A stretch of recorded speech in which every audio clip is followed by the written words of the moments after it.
said that all of the hot podcasters are... Just because I was CEO doesn't mean that I could just make moves. But do you have any reason to think I do that? I don't know. Do you have any reason to think? And to be clear for the ones, it ain't nothing personal with. It ain't about personal life. I don't want to make it sound like that because I don't. Nobody's gonna do that for Don't call me a sucker no more. Don't call me a sucker no more. That's Flip. Day evening, somewhere around 6 or 7 o'clock. It was. We had that conversation before. Like, it's about Universal versus Drake. Dame Dash has argued with coworkers on occasion over his tenure. He recently joked that artists may start their own podcasts. He particularly highlighted Joe Budden, for example, stating that he was formerly a Rockefeller artist. Budden addressed this topic later in his podcast and argued that it isn't always the case. Dame said that all of the hot podcasters are Rockefeller podcasters. Bro, I thought all of y'all were rock stars, not chatty little bitches. Basically, he didn't say that, but that's what he was trying to say. Waiting for the... Hey, leave me out of all that. Whatever you're doing, my name should have nothing to do with that. I was Rockefeller for 79 seconds, and I keep it a secret.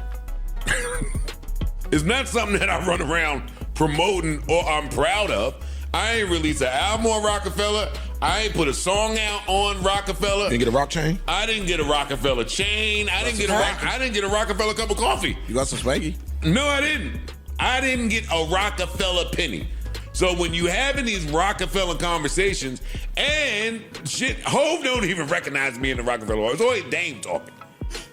Keep me out of that. I'm not a Rockefeller rapper, artist, podcaster. I don't have nothing to do with none of that. Carlene barely buzzed the gate. I'm not Rockefeller nothing. I don't claim it. I'm not repping it. In response to Budden's comments, Dame recently spoke with Cam Capone News. He asserted that although he and Kareem Biggs Burke supported Budden, Jay-Z opposed it. Just because I was CEO doesn't mean that I could just make moves. I had to get approval from Jay, Lior, Biggs, and myself. And then everyone would have to sign off on it. There was no way Jay was gonna ever, he wouldn't sign off on Kanye. So you think he's gonna sign off on, he didn't sign off on Joe Budden. I heard Joe Budden say, yeah, the reason why no one when I started doing business with Joe Budden, it was toward the end. So it was one of them situations where we voted and Jay-Z voted no, but me and Biggs voted yes. But then, there was no more Rockefeller. But yeah, no one accepted him. I did. If you think I loaned them money, because he said I loaned the money. You think I loaned them my money? That was Rockefeller money. And we weren't that cool for me to just give him some money. It was a business thing. So yes, he was a Rockefeller, never got recognized as one because it was over. The Joe Budden podcast has seen a number of heated debates and arguments over the years, and the most recent one was no exception. Because I don't want anyone to hear that and assume I do that. During the conversation, Mark Lamont Hill and Queen's Flip got into a heated argument.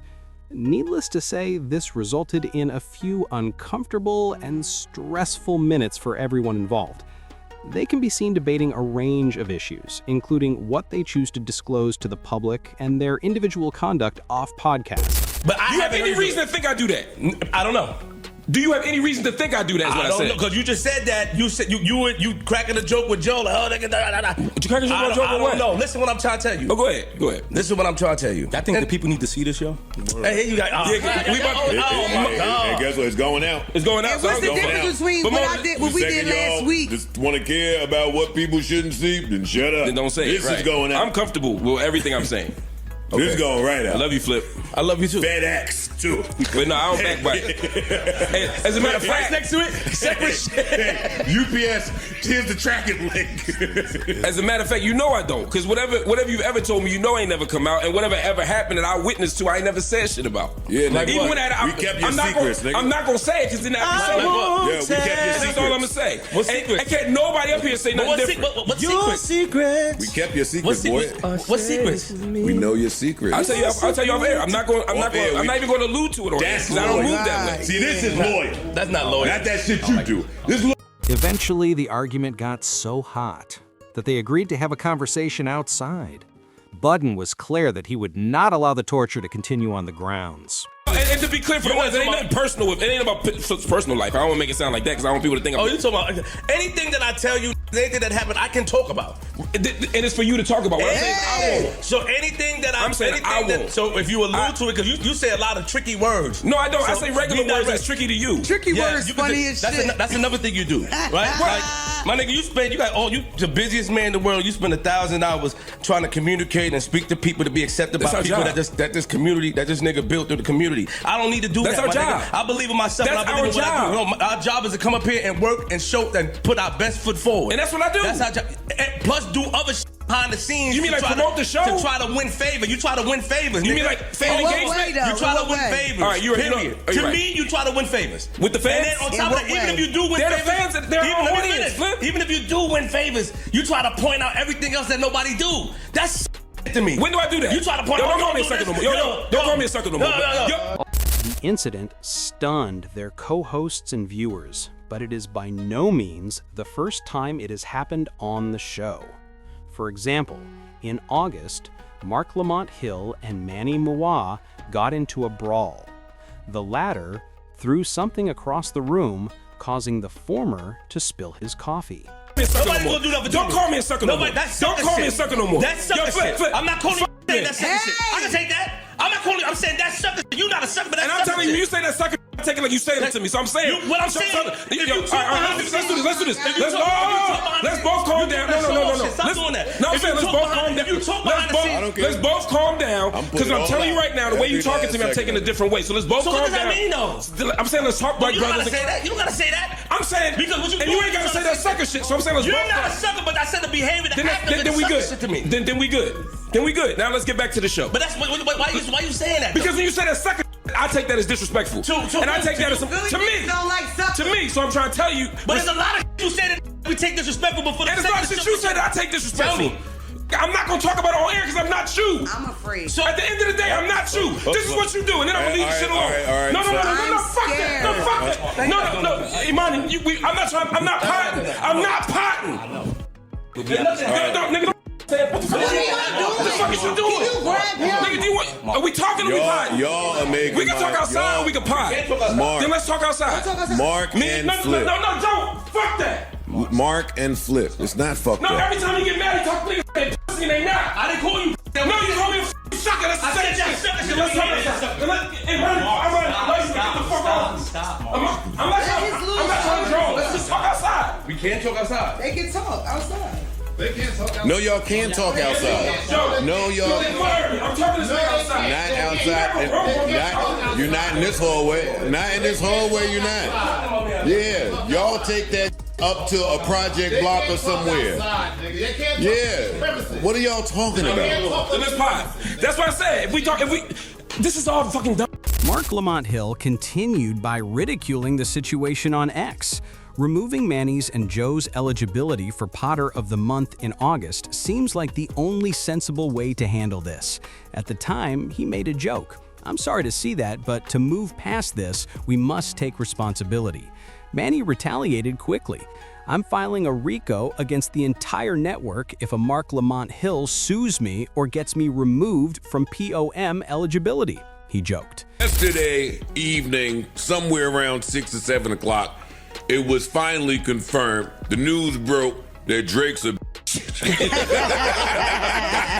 I'm about to come in here and word me. That was easy. Yeah. That's the point. Oh, he went to court. He lost. The same that I told y'all 11 months ago rang true yesterday at around 6 o'clock. Corks were on the side of hip hop, man. Some tweet was going around that said Drake lost the nigga way and the white way.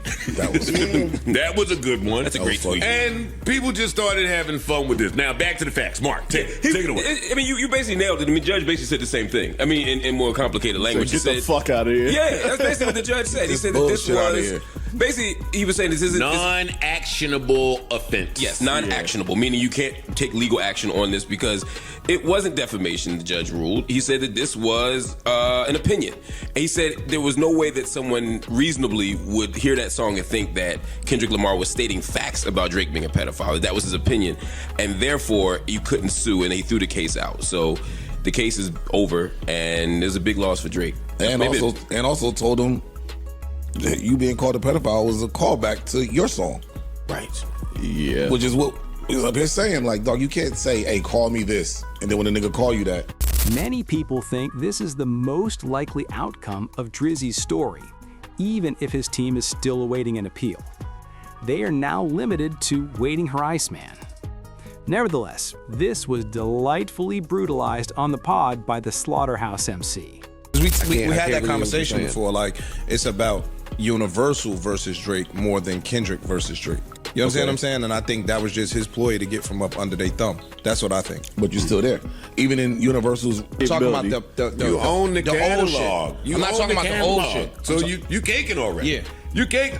If you do nothing for the rest of your life, you're caking off of the Drake catalog when his prime was his prime. No, he's the most streamed artist today. Yeah, but there's more work that goes into the music than just leaving it out there and letting people stream it. Like, they want to get it placed in commercials and films and licensed and repackages and reissues and remasters and all the shit that they do with catalog music. I agree with that. I'm talking about him going forward. Oh yeah, well, like if Drake comes out with a project in 6 months, if Universal could be like, suck my. Joe doesn't give a damn because he always thought this was going to happen. Ice pointed out that the Six Gods' previous conceit about the program's grooming rumors rendered this case invalid. Similarly, Mona advised Drake not to appeal, claiming it would be free money for his lawyers, while Mark Lamont Hill commended the court for setting the scene. However, Ish thinks that this was the Toronto superstar's way of cutting ties and that he was preparing a bigger move against UMG. We'll see if the record label's desire to work with him in the future comes to fruition. The entire Joe Budden podcast also forecasted how Drake's relationship with UMG would be impacted by this legal fight. It shows how little people actually understand about the future that they seem to argue about how the label should handle both his older songs and his more recent work.